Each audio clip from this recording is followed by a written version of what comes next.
Hi, this is Patrick O'Reilly from the Vintage Video Podcast, and you're listening to Pop Goes Your World. If you haven't already, subscribe on iTunes. And while you're there, please leave us a rating and review. And now it's time for our feature presentation. I'm Chris McBrien, and the pop culture from Generation X is everything to me. And I'm Derek Myers, and I'm here to educate Chris on the great pop culture of today's generation. Today, we're creating the first ever Pop Goes Your World Hall of Fame for 1980s action movies. By the end of this episode, only one movie will earn induction. Here we go. Episode 364, Hall of Fame 1980s action movies.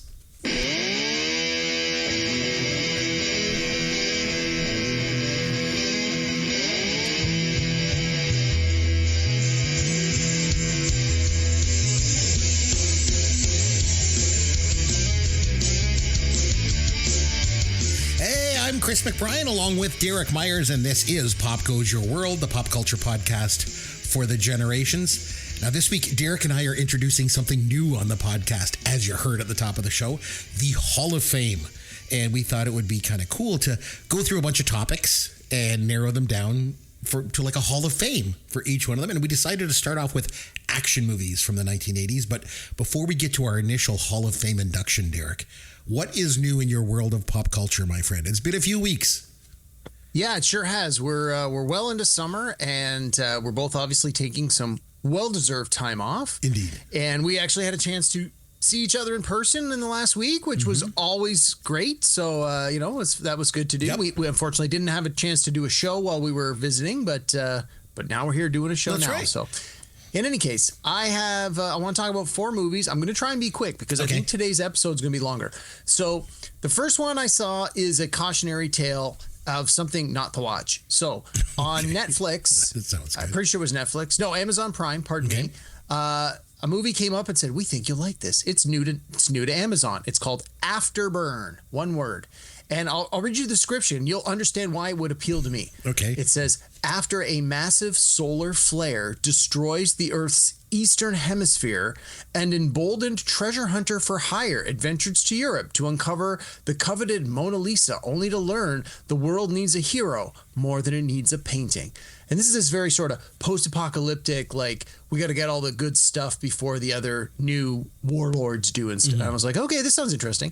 It stars Dave Bautista, who people probably know as Drax the Destroyer from the Guardians of the Galaxy franchise, who I'm a fan of. I mean, his work. Former wrestler, right? Yeah, I mean, he's not going to win an Oscar, but he's done some pretty interesting movie picks. He was in one with Jason Momoa not too long ago where they were brothers, and that was a lot of fun. So I've enjoyed a lot of his work. So I thought, you know what? If this is just a dumb action movie that's a post-apocalyptic, I'm great. And it's got Samuel L. Jackson in a very small supporting role. So I'm like, sure, let's give this one a go. Oh, man, it is not great. While the premise is really good and the first 10 to 15 minutes are actually really interesting, you're like, ooh, this looks like a good setup. I see where this is going. No, it was not. It was a very much A goes to B, goes to C, goes to D, goes to E, and you knew exactly where it was going. It played all the beats. It was basically the movie equivalent of yacht rock. It's like, I know this song. It's okay to listen to it from time to time. It would never be my first choice. I probably wouldn't change the channel unless I knew something better was on. And yeah, that's how this movie kind of felt. It's like one of those things you just don't want to admit that you like. Well, no, it's not even a guilty pleasure, because at least if I enjoyed it, I would say, look, this movie was garbage, but I liked it. I'm looking at the IMDb. It got a 4.6. And I think that probably tells you everything you need to know. Yeah, if this one comes up and says, you might like this, I got news for you. You might not like this. I would suggest passing on this one. But I got a few better ones that I saw this week. I was going to say something really bad there, but I bit my tongue. Okay, good. So I mentioned before, a couple of the podcasts I listen to, they do movie reviews and like really deep dives. And so if it's a movie I really know well, I just go ahead and listen to the episode. If it's a movie I don't know that well, I want to watch the movie before I listen to their episode. So I have this long archive on my phone of all these episodes that I'll eventually listen to. So one of their episodes was about the movie Zodiac from 2007, directed by David Fincher. And so this week I just thought, you know what? I'm going to watch the movie again because I haven't seen it in a long time.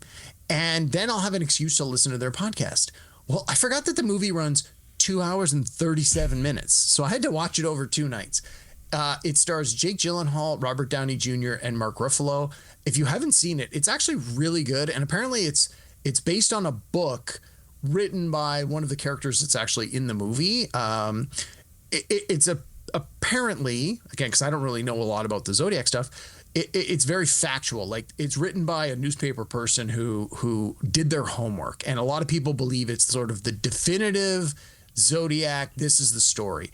Now, again, they don't actually solve the case, but they give you a pretty good idea of who they think it might have been. The movie's great. The performances were great. The way it's shot by David Fincher, fantastic. It's very long. It's very slow. It's a very deliberate kind of movie. It's one of those ones where you definitely should see it, but I don't think you're going to want to rewatch it on a regular basis. Like, it's not the most uplifting kind of movie. Right. But if you're interested in learning more about the Zodiac serial killer that was working between the late 60s and early 80s in San Francisco, well, in the sort of the California coast, it's a very good movie. Like, let's just put it that way, capital G, good movie. So I watched it, I liked it, and then I had a chance to listen to this deep dive review, which was very interesting as well.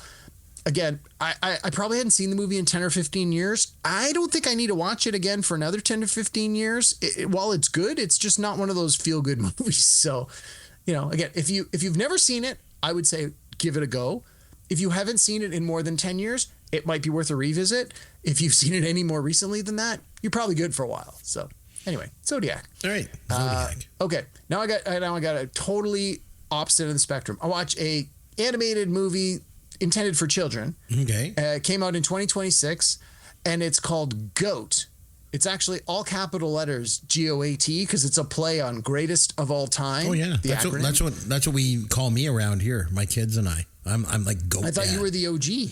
Oh, that's true. I'm both. I'm the OG, the old guy, and I'm also the GOAT, the greatest of all time. Okay, there you go. The greatest of all time.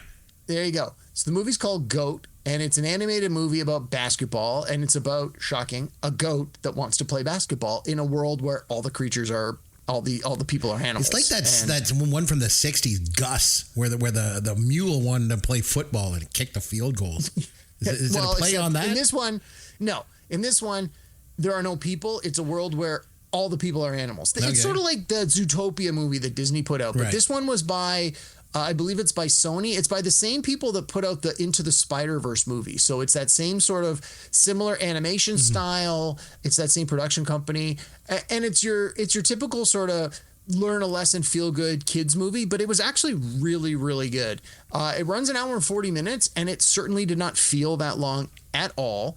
The voice cast, I knew a lot of the voices. It was one of those ones where you recognize the voices, but you don't necessarily know the performers. But the main character that plays the goat is again supposed to be like a teenager, and it's voiced by Caleb McLaughlin, who was one of the kids from Stranger Things. Okay. And no, it was a great movie all around.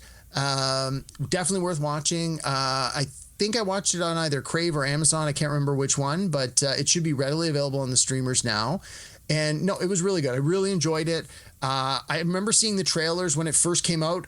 I wasn't going to go to the theater to see it, but I knew I wanted to see it. And I finally had a chance to take a look at it. It was quite good. So very interesting. It was fun. It's your typical, like I said before, it's your typical, there's a good lesson in it. Like, don't give up on your dreams and struggle against perseverance and all that good stuff. So if you've got kids, it's a good family movie. So anyway, it's called GOAT. Highly recommended. 2 thumbs up on that one. And then finally, I had a chance to go to the movie theaters this week to watch The Odyssey, starring my boyfriend, Matt Damon. Matt Damon. Oh, that guy. Yeah, I know him. Yeah, that guy. You've heard of him.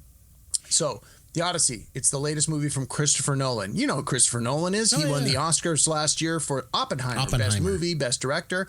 He also did the Batman movies. Yep. He's got a very... Yeah, his resume is like 10 out of 10 all the way across. Look at me knowing all this newer stuff. There you go. The movie's almost 3 hours. It's 2 hours and 53 minutes. One of the things that really irked me is it's a 3-hour movie, and they still showed me 25 minutes of commercials before the movie even started. Man, was I pissed. I was so angry. I would rather pay extra money to not have commercials ahead of my movie. That's how angry this made me. I was just, I was so angry. I mean, I know that most movies now do at least 10 to 15, but when the movie's this long, you need to cut those commercials It's taking you like 4 down. hours in the movie theater to watch this. More than that, It's because we crazy. were there 10 to 15 You might minutes as well have before. gone You to wanna see get the some- Triumph of the Will. like that's so long. And I, as I was mentioning this to some of my friends, especially some of my younger friends, they're like, that's why I'm going to wait and watch it at home so I can pause it and watch it over multiple sittings. And I was like, oh, come on. How are you going, like, as a like old school capital F film lover, film buff, someone who does the festivals, it bothers me to know that some people will not sit through a 3-hour movie like the director intended it to be. And it's like, oh, I'm going to watch it over 3 days. It's like, oh, I just want to slap my forehead and say, like, you're not going to get the same out of the movie by seeing it over 3 nights in your house where you keep pausing it every 20 minutes. But anyway, long and the short, not so much short. I love this movie. I thought it was great. It's been getting fantastic reviews. I would not be surprised to see it get nominated for every possible Oscar it could get. I listened to a podcast today where they said that this could set the record for most Oscar nominations. Whether or not it wins a dozen Oscars, we'll see, but it was fantastic. I loved everything about this. Sorry, let me repeat. Not everything. I love most of the things about this. One of the things that my wife pointed out that I have to agree with is they made some choices with the dialogue to use some more modern language, even though it's supposed to be like this, based on Homer's Odyssey. Like they used little things like when they were talking about parents, they didn't say Let me my guess. father. Matt Damon said 6'7". No, not that I know of. But instead of saying father and mother, they kept saying like mom and dad. And to me, that really felt modern. Like that didn't feel like how someone from this era would speak. And just some of the language, some of the more updated modern colloquialisms. It was a deliberate choice by the writers. Well, in this case, it was Christopher Nolan updating Homer's Odyssey. So, I mean, it's a small thing, but I'm not the first one to sort of make this comment. But aside from a couple of little things like that, the movie looks great.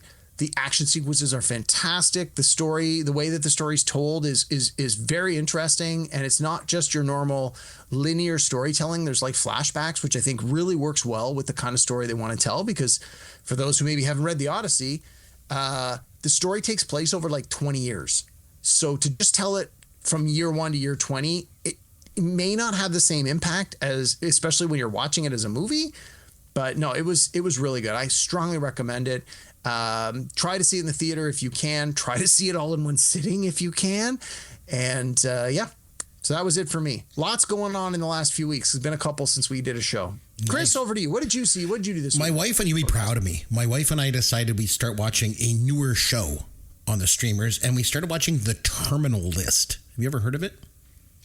Yeah, I think I watched the very first episode, and I wasn't a huge... That's Chris Pratt, right? Yeah, I did. Yeah, I wasn't a huge fan. I don't love it either. We started watching it because we both liked Reacher, and I heard it was kind of similar to that, so we decided to give it a go. But Reacher, for me, is like reading a comic book. That's the only way I can describe it. It's almost like it's bigger than life, and the characters are like, they're pretty straightforward. You know, it's pretty easy to digest and all that sort of thing, you know? Whereas this Terminal List is a little bit more convoluted. I wasn't able to just shut off my brain and enjoy it. Like, I felt like there's a lot of characters, and they're constantly being introduced, and the storylines and all this are going on. It's a little bit confusing. And then there's the whole issue of Chris Pratt. So, season 1 was in 2022. And season 2 isn't coming out until later in 2026.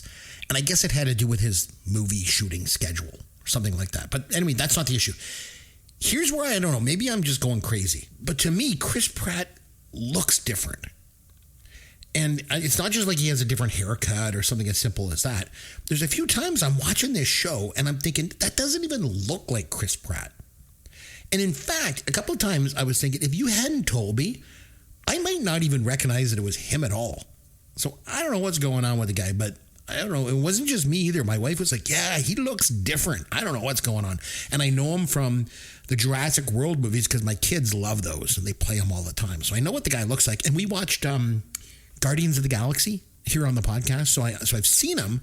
I'm familiar with what he looks like, but he just looks different in this for me. So anyway, didn't love it. I'm waiting for Reacher season 4. That's what I'm waiting to do. Oh, and I also have this. Here's your dad joke of the week. Derek, what do you call Iron Man without his suit? You call him just a man. I don't know. Stark naked. Okay, that was pretty good. I got to give you that one. Yes. It's just a jump to the left. Oh my God, this is going to be a rough week. I used to be a stage actor. You could pull that off. You're like this macho guy. I am an exhibitionist. I have no shame. This man has no neck. It's late at night and my wife's asleep. Kick it. Love it. That'll be a first. You gotta be kidding me. Holy crap. And I did. Okay, this time out, we're creating the first ever Pop Goes Your World Hall of Fame, and we're doing it for 1980s action movies. So by the end of this episode, only one movie is going to earn induction. So we're going to go through that. But first, before we do, I think we should discuss this a little bit. I think we need to qualify what is an action movie. So obviously, the release dates have to be between January 1st, 1980 and December 31st, 1989. These are the only 1980s, just that decade action movies. What do you think? Like, should sequels be allowed in this list? Sure, why not? I think so. I think one of the things we need to talk about at least a little bit is sort of how do you define an action movie? Mm-hmm. And I don't think there's one answer. I don't think there's a correct answer. I think it's just, what do we feel makes a movie qualified for such a list? Is it, there needs to be so many scenes where there's conflict? Does there need to be explosions? Does there need to be fist fights or gunfights or laser fights? Like, I don't know. Like, yes, all of the above. Who knows? Yeah, because like, do we include action comedies or sci-fi action or martial arts movies or superhero movies? We got to figure that. I think one of the things that you and I have talked about is, so this is our first Hall of Fame episode. First one. And I think if this works, I really hope it does, because I'm really looking forward to going down this list, is if this idea works, we're going to want to do this again with other genres, other categories and classifications. So one of the things I had said to you was, while we are using action movies as our starting point, we are likely going to do other genres from both the 80s and other decades. So let's just stick with the 80s for a second, because I think that's sort of our real wheelhouse here. For sure. So if we're doing action movies today, we may in the future do comedies or dramas or sci-fi movies or westerns or whatever. So I think one of the things we need to at least be mindful of is, can a movie straddle multiple categories? And if it does, which category should it fit into? And can it be argued on both lists? So if a movie was an action sci-fi, do we talk about it today exclusively, and then when we get to the sci-fi list, we don't talk about it at all? Or do we talk about it in both cases and figure out, does it actually fit on either list? So for me, I tried not to include the most obvious movies that clearly fit in another category. Sci-fi being probably the biggest one, because action and sci-fi tends to overlap a lot, especially in the 80s. So there's some huge sci-fi movies, and I'll spoil a little bit. The Star Wars movies, Empire Strikes Back and Return of the Jedi, were both huge movies. Both of those, I would hold out and talk about them being potentially on a sci-fi list. Me too. Neither of those two movies made it on my action list, but I think both of them could have. Mm-hmm. So movies like that I felt were sort of clearly of a certain genre, but maybe could be action movies, I didn't include them in today's discussion. Now, I do have a few that I think can straddle the line, and we'll talk about it when we get there. But that was something I wanted to at least address up front. So if people listening are like, how did you not include The Empire Strikes Back? It's like, because I'm saving it for the sci-fi list. Right. That makes sense. And I think when we're trying to figure out, our Hall of Fame criteria, when we're coming up with the final one, instead of just thinking about like what's best, we should have some sort of criteria. Like, I think we should evaluate movies on things like action, how much action is in it, and did it redefine action movies in some way? Is it influential? Is it rewatchable? I think we should think about if it has iconic characters. If the supporting characters, is it quotable? Like all those things. I think the legacy of the film, and even does it hold up today? We need to think about so many things. Yeah. But in order to do that, the way we decided to do this, just to put some parameters on this, We each are coming in with a top 10 list, which we're just going to briefly go through and establish what our each top 10 list is. And then we're going to whittle it down from there. If we have some crossover, we're going to try and consider those sort of up front. If there's some orphans, for lack of a better term, that maybe didn't make both of our lists, we're going to argue those in, and we're going to come up with then, we're going to whittle it down to 5. And then of those 5, you and I are going to rank them, and our producer is going to score them all, and we're going to try and come up with a winner. And if there's still a tie, then we'll still argue it back and forth, and we will come to a conclusion when we're done of one film that goes into the Hall of Fame, is an Hall of Fame inductee for 1980s action movies, right? And just to be clear, when we get to that top 5, it is literally only 5. We share a top 5, Yes, and then we that just we are both ranking. discuss the ranking. Yep, exactly. Okay, so to get started, let's do this. Round 1. Present your top 10. Okay, so we need to put together our top 10 list here. And before we do, I want to just mention quickly a couple movies that I left off. I've got 2 that I wanted to talk about. One is a personal favorite of mine that is no way in hell would ever make it to the top 5. It wouldn't. There's no way. It's this dumb 1981 sort of martial arts movie called Kill and Kill Again. I love that movie so much, but it is so bad. It's such a B movie. There's no way I can include it on here. And another one that I struggled with, I don't know about you, we did not share our lists coming into this, by the way. No, we did not. The one that I struggled with was Beverly Hills Cop. And because to me, it's a lot of action in that movie, but I tend to think of it as a comedy. I think most people think of it as a comedy, even though it's not really a comedy. It has funny moments, but it's more of an action film. But I left that one off, thinking that was more of a comedy. Those are 2 that I wanted to mention. So I don't know if you had any ones that just kind of fell outside your list or... So I think this is going to be indicative of how this episode is going to work. Is we each have our 10 list, and this, unlike normally, we did not share this with a neutral arbiter. So we know we are going to have overlap. Beverly Hills Cop is another one that I did not put on my main list because personally I felt that has a stronger case of making the top 5 in the comedy list. So the Empire Strikes Back example I used earlier at the top, Beverly Hills Cop is another one like that, where while you could definitely argue it in the greater scheme of things, is it an 80s action movie? Yes. Do I think it makes a 10 or even a 5 list? I do not. Partly because I think we have better, stronger picks, but partly for me because I'm going to wait until we do a comedy episode or even an Eddie Murphy or a Saturday Night Live alumnist episode. Yeah. I think it could better fit into some different category.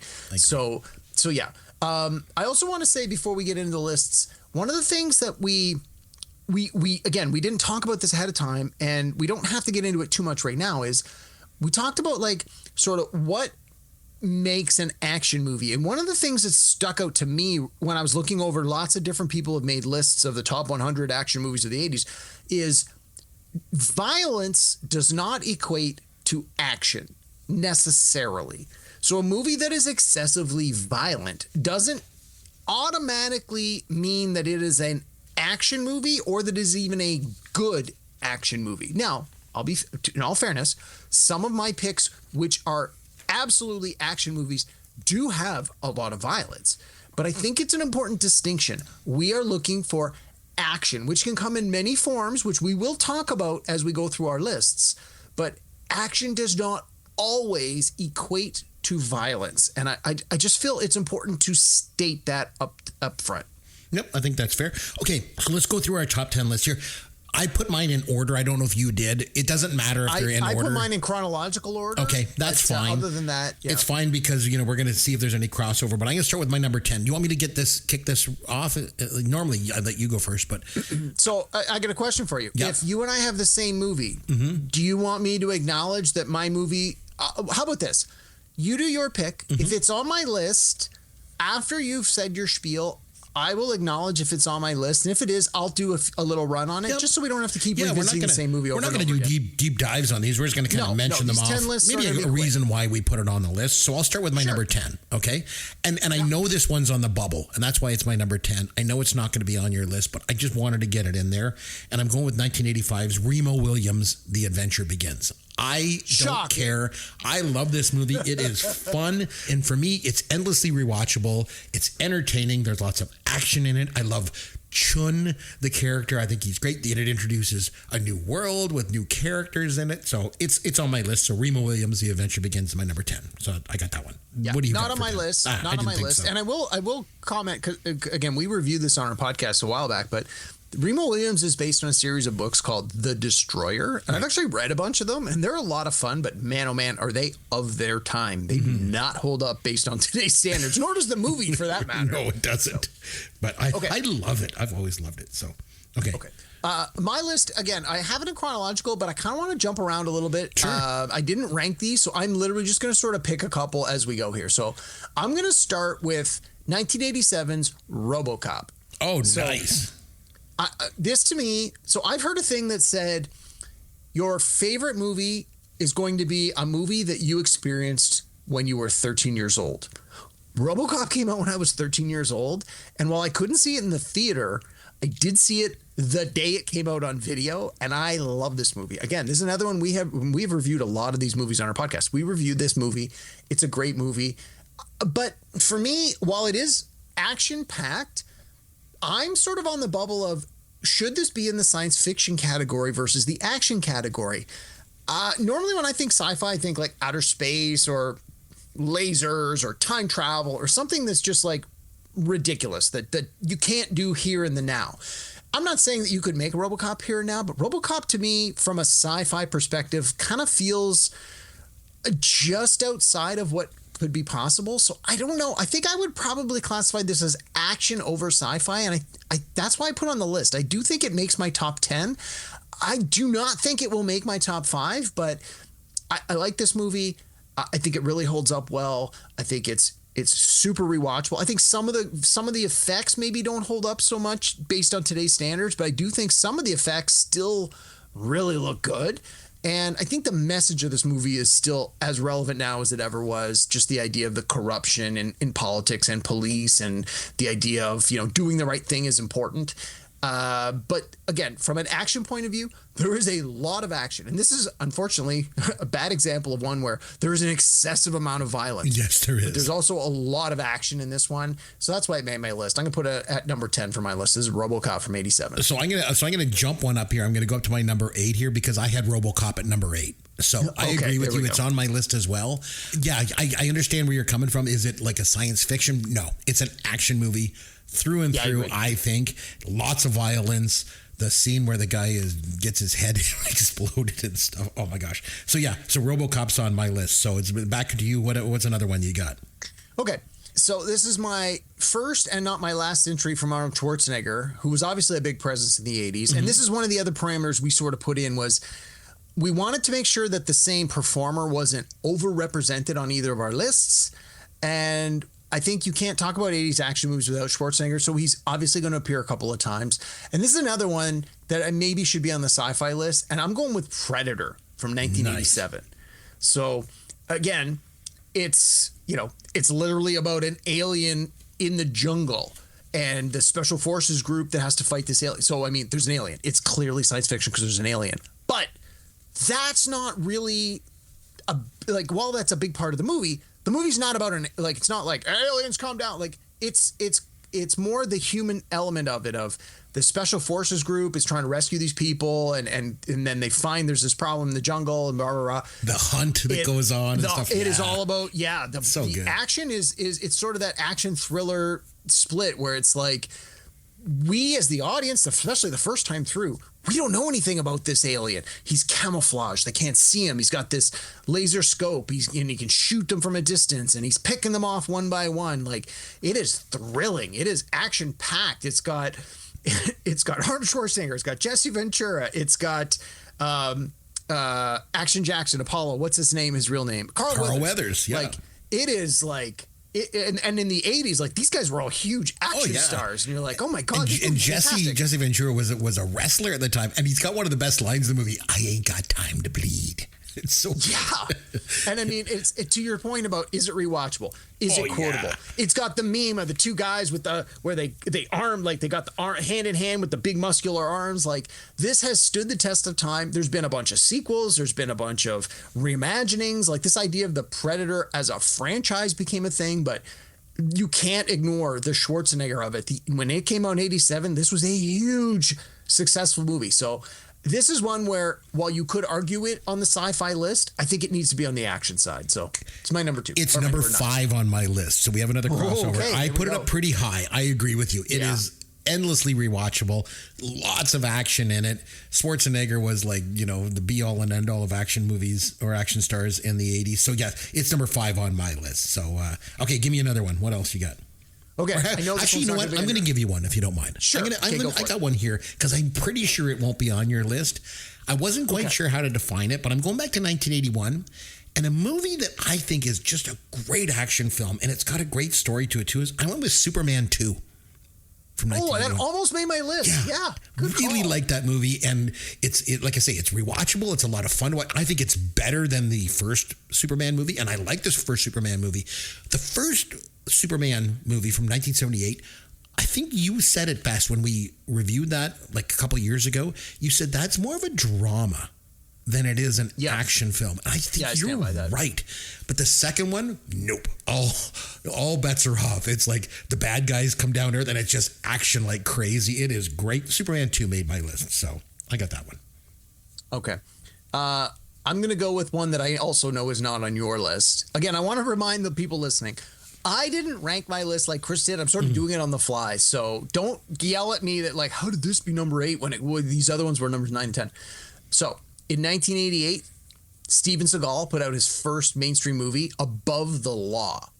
So now you've come through the 80s. You've had Schwarzenegger. You've had Stallone. You've had a bunch of other performers who we'll talk about. Like this was the decade when you started to have action stars that got pigeonholed. This is an action star, and then they did 10 or 12 movies in the action zone. Jason Statham's a good example from the now.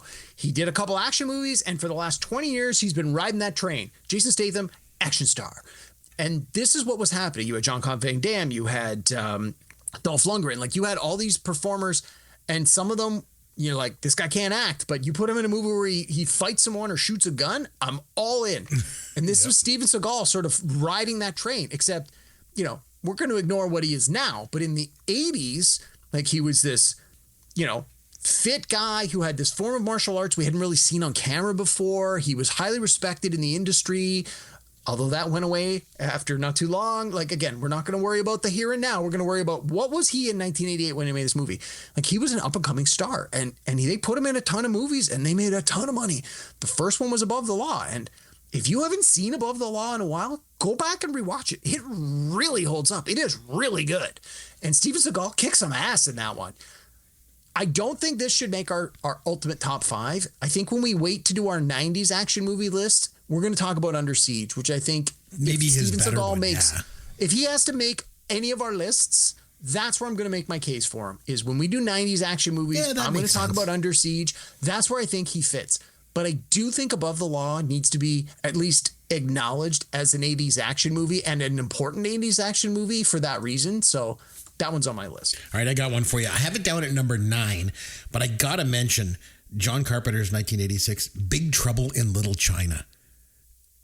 It is got lots of action in it. I know it's a little bit martial artsy and it's a little bit hokey in places, but I love it. It's a lot of fun to watch. You don't really think of Kurt Russell as being this action movie star so much, I guess, at the time, but he was great in it. So that one definitely made my list. So I went with Big Trouble in Little China at number 9.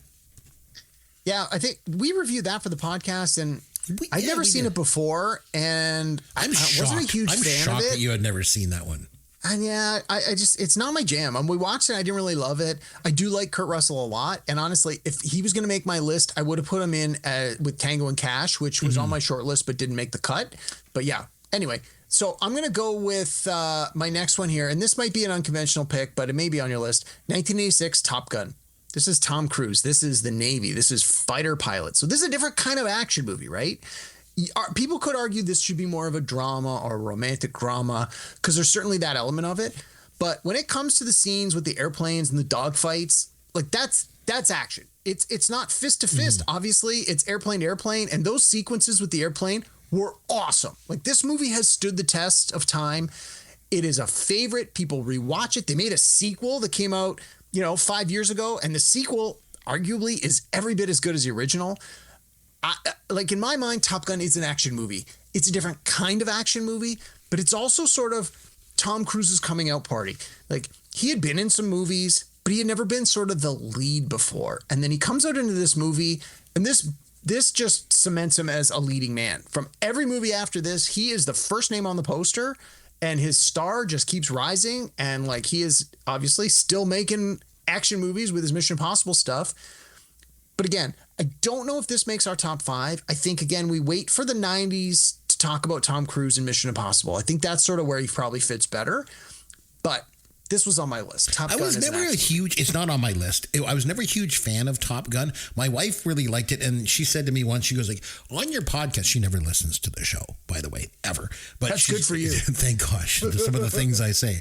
But she always said, you guys should do Top Gun. You should review Top Gun on the show. And then the next episode, you should review Maverick, the new one, and then compare and contrast them. So who knows? Maybe we'll do that at some point. But it was never a big one for me. But one that is my number 6, and that's Rambo First Blood Part 2. This movie was huge when it came out in 1985. I remember watching it 15 years old in the theater. It is rip-roaring, and it is like Americana to the core. It's like, we got to get those prisoners out of Vietnam and all this and take down the commies that had them. But it is an action film through and through. So Rambo First Blood Part 2 made mine. More than the first one was good, but it was more like a bit of a drama. Yeah, like a psychological drama. Yeah. Whereas the second one, it was based on a book. Yeah, and the second one just was the opposite. It just took off as an action film. That's all it was. So that's on my list. Yeah, Rambo First Blood Part 2 was in my top 5, no question. It's on my list. Okay. My only question was, do you put Part 2 over Part 1? I think you do for the reasons we just said. Yeah. But then my question was, how do we represent Stallone in the 80s? Is First Blood Part 2, is this Rambo First Blood Part 2 a better action movie than, say, Rocky 3 or Rocky 4? And I had a hard time making a Rocky movie an action movie. I don't think it's an I action agree. movie I either. think this is the pick. Yeah. So this too. Is on my list, and this Okay. definitely would make my top 5 if I was doing it by myself. Gotcha. Okay, I'm going to do another Schwarzenegger pick. Go. And this is also from 87, and this is The Running Man. Oh, which was recently reimagined, remade in a more recent movie. So again, the question is, do you pick Running Man over any of the other Schwarzenegger movies? We already talked about Predator.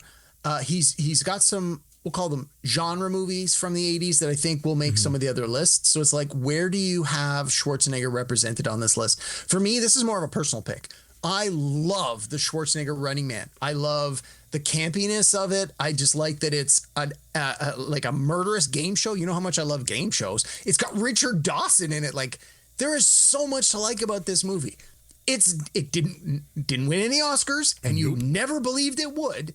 But if The Running Man was on TV in the next hour, I would be carving out some time tonight to watch it. I love this movie. Do I think it makes our top 5?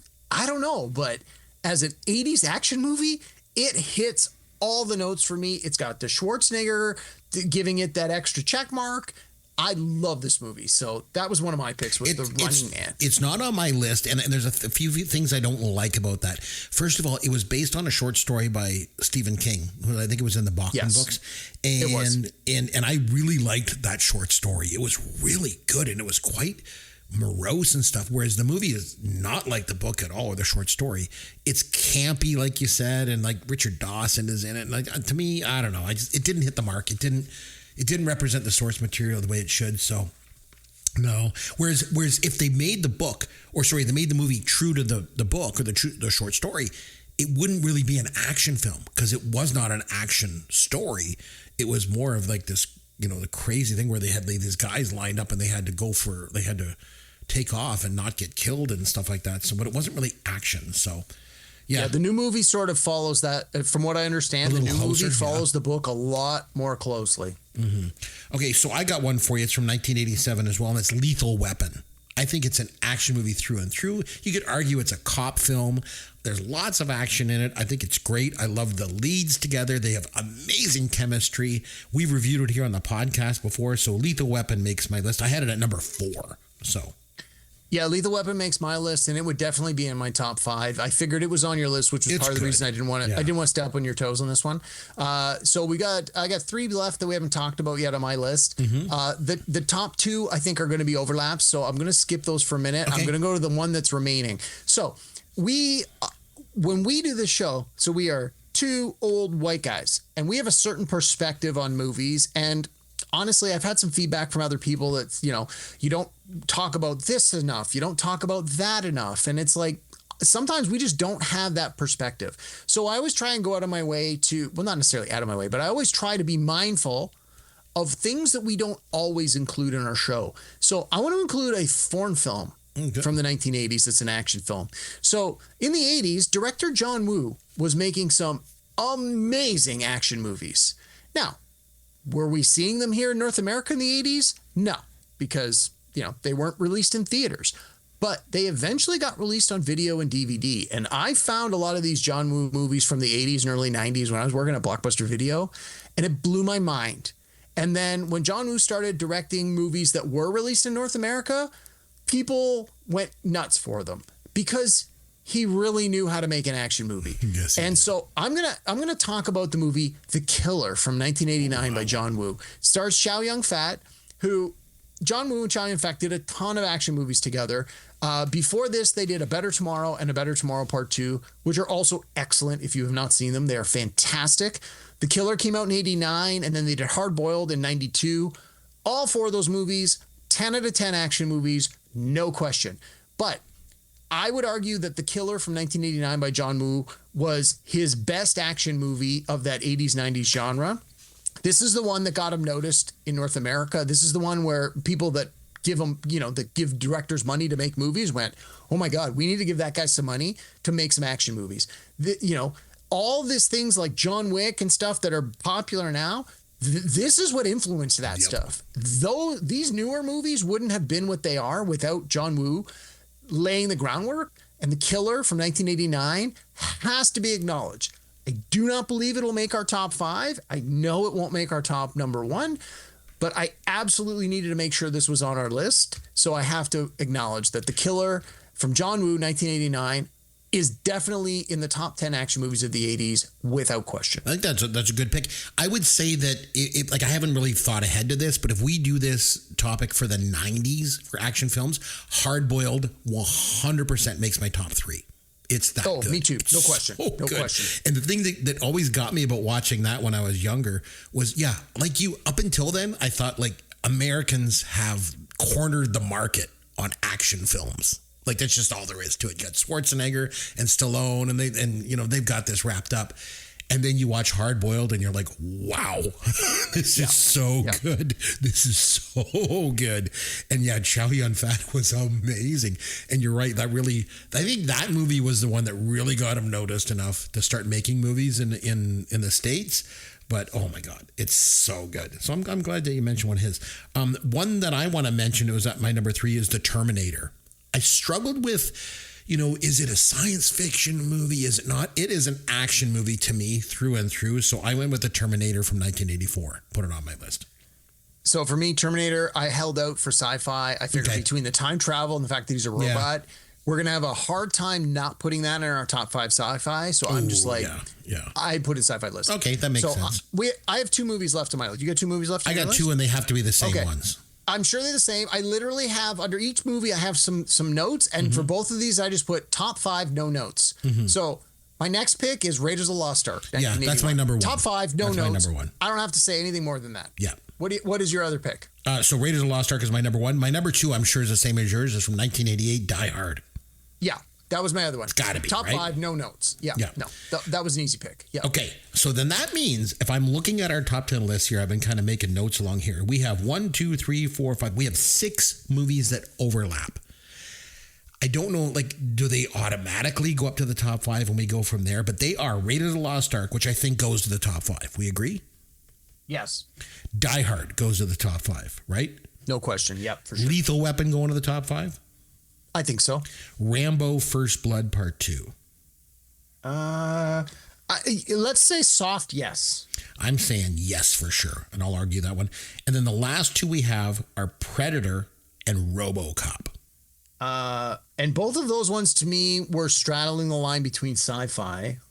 Sorry, I'm just making a list here. RoboCop. So for me, I think if I was to argue one of those two to go forward, and I think though one of those two should go forward to the top 5 versus Top Gun, Above the Law, or Superman 2, or Big Trouble in Little China, Remo Williams. So I think if it's between Predator and RoboCop, I think I would lean toward Predator. I think I would want Predator to go forward. Yeah, I think RoboCop is a little bit more sci-fi than Predator is, and RoboCop's also it's a different kind of movie. Like it's so excessively violent, and I think that it's saying a lot in it, which I really like. You know, it's got some of this commercialism stuff and going on and consumerism and all that. Like I don't know. I think that Predator is the one that I would put forward. But what do you think? Yeah, no, I agree completely. And also, I don't think we can have a serious discussion about the top 5 action movies of the 90s and not have both Stallone and Schwarzenegger represented. True. So I think that alone eliminates RoboCop, which I have no problems crossing off my list. So then if I've got this correctly, it comes down to Raiders of the Lost Ark, Die Hard, Lethal Weapon, Rambo, and Predator. Those are the 5 that we Die landed Hard, on? Lethal Weapon, Rambo First Blood Part 2, and Predator. Correct. Yeah. So now what we need to do is we need to each kind of just separate here for a second, and we can edit if needed be, but we need to rank them in order 1, 2, 3, 4, 5. So let's just take a minute, each of us, to rank them, and then we're going to come back, and then we're going to compare them, and our producer's going to add up, because whoever you put as number 1 is going to get 5 points. Number 2 will get 4 points, 3 will get 3 points, 4 gets 2, and 5 gets 1. And we'll add them across, and we'll use a point system to do this. Okay? Okay. So take a minute now and rank them your top 5. I've got 1, I got 2. I think I would go. I got to go here. And let me know when you're done. I have mine ranked. Okay, and then. Okay, I got mine ranked. Okay, so my number. So let me. Yep. Sorry, let me just say this. I think this might be a way to sort of narrow the field. Do we agree that the 1 and 2 in whichever order are going to be Raiders and Die Hard? Are you okay with that? Yes. Okay, I agree. Okay, so we'll save that discussion. So now we're gonna discuss the 3, 4, 5 of it all. So how would you rank your 3, 4, 5? My number 5, I have Predator. I have Predator at number 5. What did you have it at? I had Rambo First Blood Part 2 at number 5. Okay. Do you want to just do our 3, 4, 5 and then discuss, or do you want to do one? I had Rambo at 4. Okay. So you obviously had Predator at. I actually had Predator at 3. I had Predator at 3, Lethal Weapon at 4, and Rambo at 5. Okay. So then. And how did you have yours ranked? I had Lethal Weapon at 3. So Lethal Weapon's at 3. Rambo First Blood Part 2 is 4, and I have Predator at 5. So those right now, like Predator has 4 points, Rambo has 3 points, and Lethal Weapon has 5 points. So the way that those are shaken out is Lethal Weapon is actually in 3rd, Predator's in 4th, and Rambo is in 5th. So now we got to go 1 and 2. Where do you have? Well, hang on. Let's talk about that. I mean, yeah, there's the point system, but are we okay with that ranking? I am okay with that. Yeah, I mean, I personally, I had Rambo at 5 anyway. I think while it was a decent action movie in its time, I don't necessarily think it aged well, and I think that to me hurts it a little bit. I agree. It doesn't necessarily make it any less action packed, but I think it makes it a little bit harder of a rewatch. And Predator, again, I love Predator. I talked all about it. I got no problem with that one coming in at 4. And again, Lethal Weapon, despite the Mel Gibson of it, given what's happened in more recent years, you can't deny how good the Lethal Weapon movie is. The first one especially. As number 3, I got no issue with that whatsoever. When we get to the top 2, this is where we got to have a conversation. I want to talk about things like strengths and weaknesses, iconic scenes, Totally agree. Cultural impact, things like that. So if we're looking at, like, when it comes to Die Hard, some of the strengths for me, it is obviously rewatchable. I watch it every year at Christmas, as you know, Christmas Eve. It's a big thing for me. It has lots of cultural impact, I think. It has lots of iconic scenes in it. I think, what's one of your favorite scenes from that movie? Did anything jump out? You know the one that I always think of? When when he's got the dead guy in the elevator that says, "Now I have a machine gun, ho ho ho" on it. Love that scene. I don't know why. I'm like, oh my God, this guy is not messing around. And then just the action in it is so good. And then obviously when Hans Gruber falls at the end, I think is iconic too. So there's a lot of strengths in that movie. I mean, I love the sequence where he jumps off the roof with the hose around his thing, and then the roof blows up and the helicopter. It's like, again, I keep saying it, but I keep denying it. The idea of violence does not equate to action, but that sequence with the explosions and the fact that they're chasing him on the roof and shooting him, and the gunships are coming in, and it's like they're, and all the hostages are running. It's just, this movie. And it's so good. And it's got its ups and downs, and it's like, every time.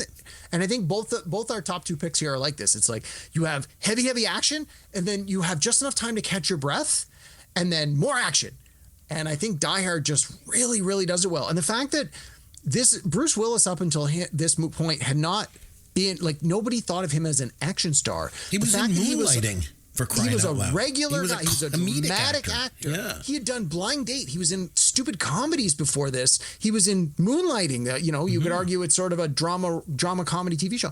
And up until then, your action heroes were Arnold Schwarzenegger and Sylvester Stallone and Jean-Claude Van Damme. Like all these like muscle guys were like, look at me, I'm a big tough dude with muscles. And it's like, here's a guy where you looked at him and you went, well, that could be me. He's just a regular guy. He doesn't have super muscles. He's not like a bodybuilder. Like, he's a regular dude. At one point, in an extraordinary circumstance. And at one point, they take away his shoes. He has no shoes. There's glass on the floor. It's such a great script, device to do that, to kind of make him even more vulnerable. Yeah. I agree. There's a lot of good things. And Die Hard is just so good. When you think of the 80s, and the thing with the 80s too is like some of it is, rewatchable and timeless, but it's also rooted in its time. So when I watch Die Hard, it's like, it just screams the 80s to me. Like it just does. So it just feels like the 80s. So there's so many reasons why it makes the top two, and you could argue it either way. Lots of strengths. What about Raiders in terms of strength? I mean, it's a classic. It's Spielberg, it's Harrison Ford, it's George Lucas. Like, this is, if you not know, let's say you were in a time machine and you showed up here in this year and you're like, tell me about movies from the 80s. What makes a good 80s movie? You would be like, Steven Spielberg, Harrison Ford, George Lucas. You're like, okay, you win. That's it. There's no argument. Like, they are all at the peak of their powers doing their best work they've ever done. You could argue Spielberg continues to do great work for 20 years, but this movie is obvious. Arguably, Raiders of the Lost Ark to me is a movie that I have seen, I don't want to say the most of any movie in my life, but it is right up there. It is in the top 5 for sure, probably in the top 3, and probably only behind Star Wars. Like, this movie was so good and so important to so many young boys in the 80s. I don't know. There's not a lot that you can say about Raiders to detract it from being that number one for me. And the thing is, too, is like where as I mentioned before, we were talking about Die Hard being very kind of 80s. When you watch it, it just screams the 80s. Raiders doesn't. It's obviously set in the 30s, but it's more timeless than Die Hard is, because it's not rooted in that 80s sort of culture and sensibility and all that. But if we were to run down some things, like if I was to say to you, because I think I'm leaning toward Raiders, and I think you are too. But here's the thing. Let me ask you, which of those two movies has the best explosion? To me, it's Die Hard. Yeah, I mean, Die Hard is grounded a little more in reality, whereas Raiders has a little bit of that mystic, right? Like they're literally looking for the Ark of the Covenant, which is the mystical thing. And at the end, you have the sequence with the ghosts and all. So it's got that fantastical component to it. But I mean, at the end of the day, they're fighting the Nazis. Mm-hmm. That's a timeless thing. Everyone wants to punch a Nazi in the face, and Harrison Ford gets to do it multiple times. But just straight up answer me this: which of those two movies has the best explosion? Which we normally Die Hard, for sure. Die Hard does. Which movie of those two has the best one-liner? Would you say? Because to me, I automatically go to Die Hard. Yippee-ki-yay! Yeah, definitely. There's a couple ones in Raiders, but to me, that one. Which of those two movies has the best villain? To me, it's Die Hard. Gotta go with Die Hard on that one too. Hans Gruber. And for me, let me put it this way, Chris. Mm-hmm. We finished the podcast tonight. You're like, I'm not tired enough to go to sleep. Die Hard's on one channel, Raiders of the Lost Ark on the other channel. No commercial interruptions, so no good reason to change a channel. The movie's already 15 minutes in. So you're not getting it from the beginning. You're joining it halfway through. Not even halfway through. Which one do you go to first? It's like the desert island test. You can only keep one forever. Yeah. You know, which one? Yeah. But let me ask you, I got some more ones I want to ask you about. Okay. So which one do you think has the best death scene? That one, I would argue, Raiders does. Because what's your Raiders scene? When they open up the ark and their faces melt. Oh, yeah, okay. That to me is like... That's better than Hans Gruber falling off. Hans Gruber falling off. Like, they're so close. But like, Hans Gruber falling off is so good. But to me, but when Hans Gruber falls off and the cop says, oh, I hope that wasn't a hostage. Like, it just... While it makes light of a serious thing, it's like...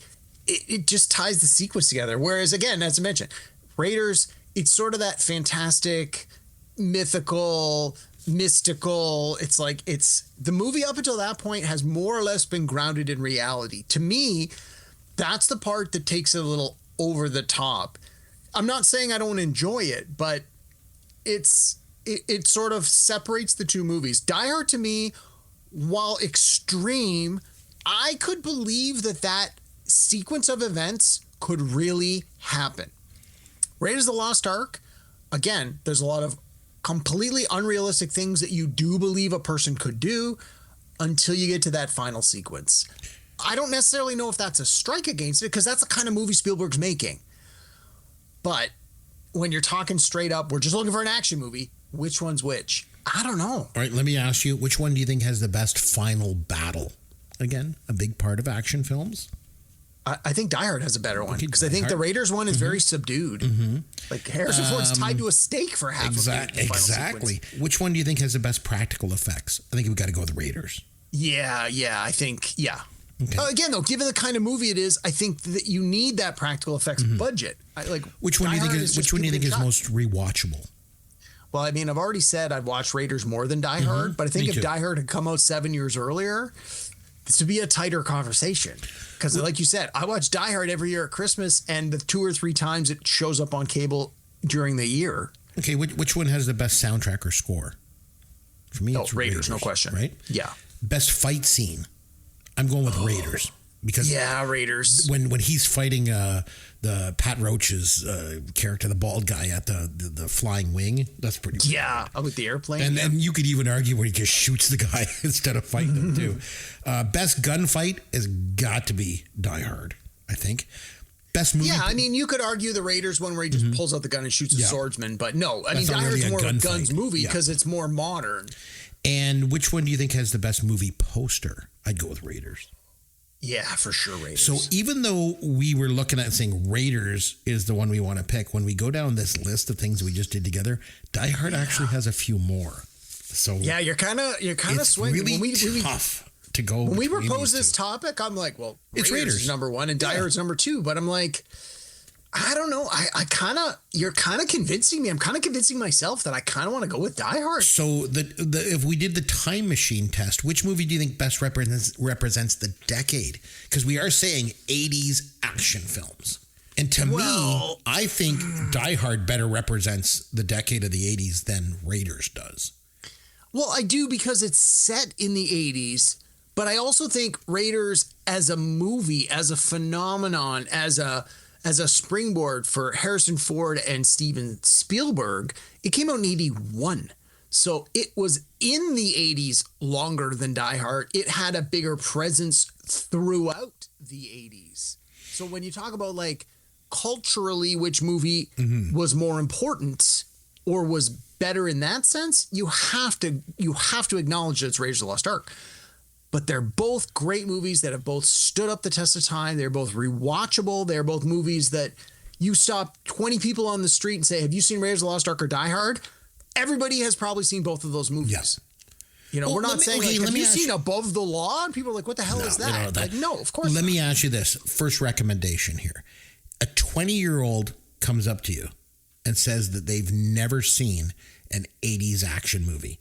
Which one do you show them first? Raiders of the Lost Ark. Me too, I think. Yeah.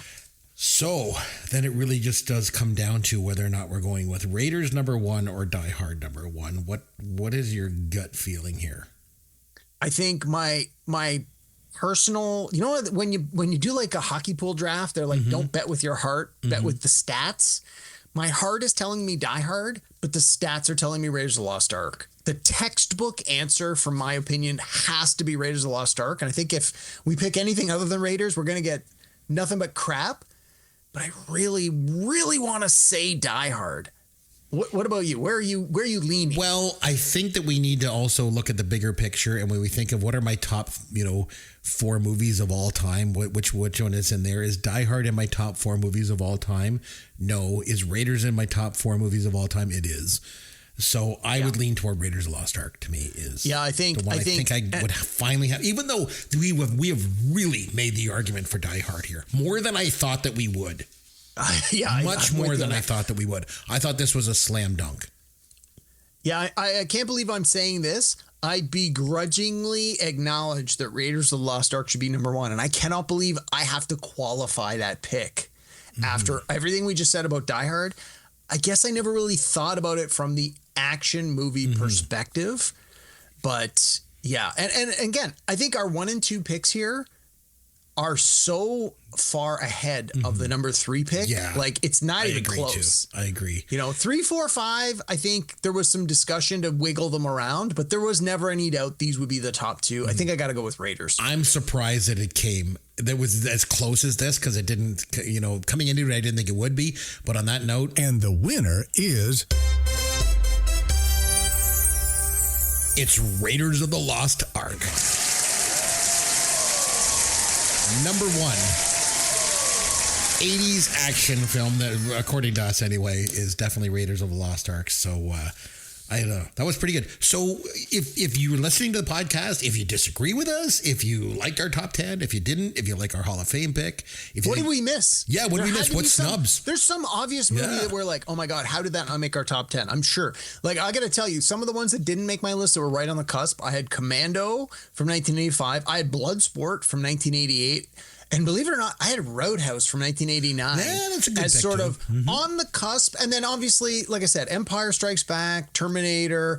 I think those are better. Aliens. I think those are all better left for the sci-fi list. Beverly Hills Cop, I think, was more for the comedy list. There was a lot that we considered but didn't include on the list. But I'm sure there's a couple of big ones that we were like, oh my God, if we did this show again, these would make our list. So let us know. What did we miss? Yeah. And you can reach us at chris@popgoesyourworld.com or derek@popgoesyourworld.com if you want to have any, get your thoughts into this. And we're happy to acknowledge you on that.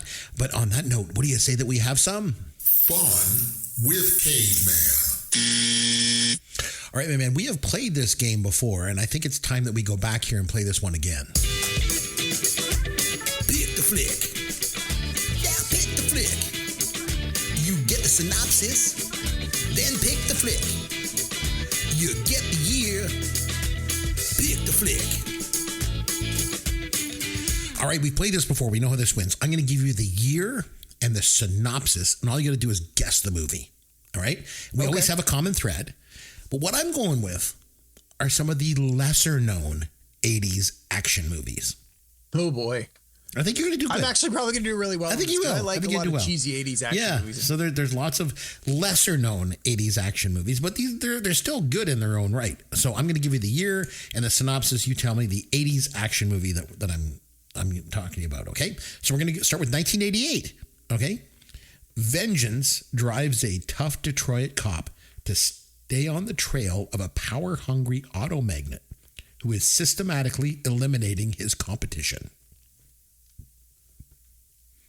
Is it No Man's Land? Oh. It's Action Jackson.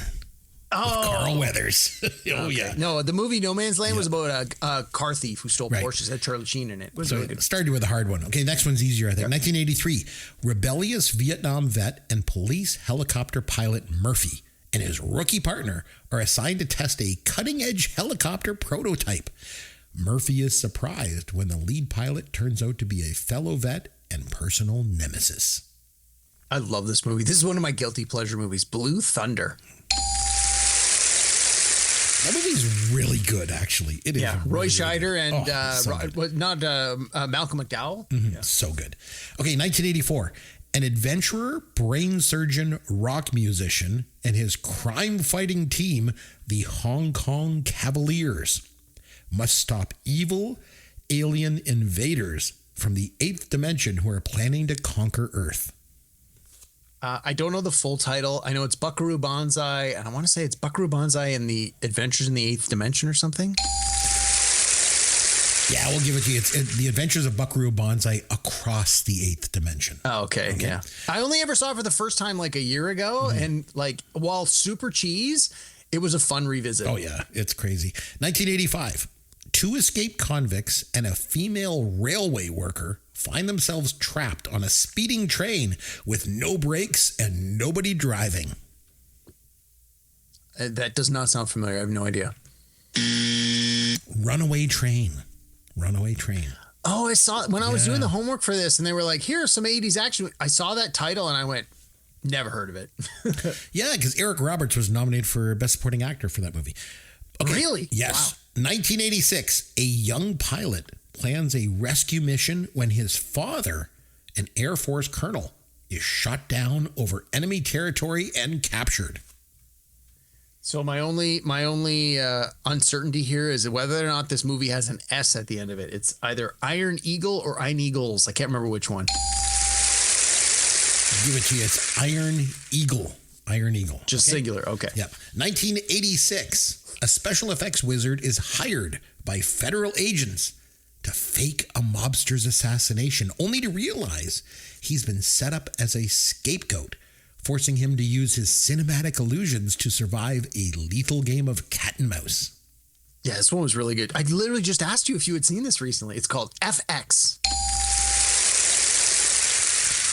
All right, 1988. A tough Russian policeman is forced to partner up with a cocky Chicago police detective when he's sent to Chicago to apprehend a Georgian drug lord who killed his partner and fled the country. I can't remember the title. It's Red. I think it's Red Heat. Yes. It is Red Heat. You're right. Schwarzenegger, right? Yep, Schwarzenegger and Jim Belushi. Yep. The less talented Belushi. The less talented one, but sorry, Jim. I know you're a big fan of the show. Yeah, exactly. But I'm a John Belushi, fan through and through. Okay, 1989. Framed by their ruthless arch nemesis, a pair of mismatched LAPD officers must put their differences aside to get even with the brutal crime baron who sent them to rot in a maximum security prison. Yeah, it's almost made my list. Tango and Cash. Yeah, you had mentioned it. Okay, 1981. During a routine exercise, a team of National Guardsmen are threatened by angry and violent locals. Jeez, it sounds so generic. I don't know. I have no idea. It's Southern Comfort. Southern Comfort. Never heard of it. Oh. Never heard of it. Oh, it's quite good. 1983.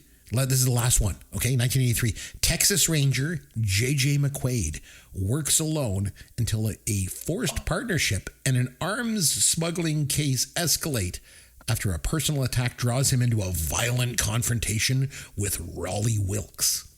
Does this one have Chuck Norris? It might. Yeah, it's the one. And Lou Gossett Jr.? Is this... Think of the title. Texas Ranger J.J. McQuaid. Oh, it's called like Renegades or something? I don't know. Lone Wolf McQuaid. Oh, okay. No, that's not the one I'm thinking of. Lone Wolf McQuaid. So, you did pretty good, though. Pretty good. I think if we look back on our top 5 list from tonight, we have reviewed all of these movies, I think. Have we not? We didn't do Rambo First Blood Part 2, or we didn't do Predator, I don't think either, but we've done the top 3. I don't know if we want to do any one of those, or if you want me to. I have a movie queued up too that I'd like to do. So, why don't we just go with your whatever you got queued up? Okay, and we can look down the list. We can do an action movie, down the road. Go figure. I want us to do a comedy from the 80s, and this one is a less, I don't want to say lesser known. I think most people know it, but it was kind of a smaller movie because it was dwarfed by another movie that this actor was also in. You think I've seen this movie before? I don't know if you've seen it or not. You may have. It's from 1985, and it's Teen Wolf with Michael J. Fox. I have definitely seen that. You've definitely seen that one. Okay, I love this movie. Yeah. I really liked it too. So funny you mention that. Back to the Future has been on TV like all week. I've been watching them at 1, 2, and 3. They keep repeating them. I keep jumping in halfway through. And so I think got that Michael was J. Fox on the brain. Like that movie just really dwarfed this one. You know, because I mean, Back to the Future was so big and so huge and everything, and this one just was like a little forgotten movie that Michael J. Fox did, but I thought it was pretty good. So anyway, I thought I always wanted to go back and watch it. So we are going to watch Teen Wolf, and we're going to take a week off though, because next week we had to take another vacation. Right? It's summer vacation, yeah. Maybe we'll get a best of it. We'll see. I'll put together a best of, or we'll get our producer to work on this for us, and we'll do it. But until then, I'm Chris McBrien, and on behalf of myself and Derek Myers, we both want to say thanks for taking the time to listen to Pop Goes Your World, the pop culture podcast for the generations.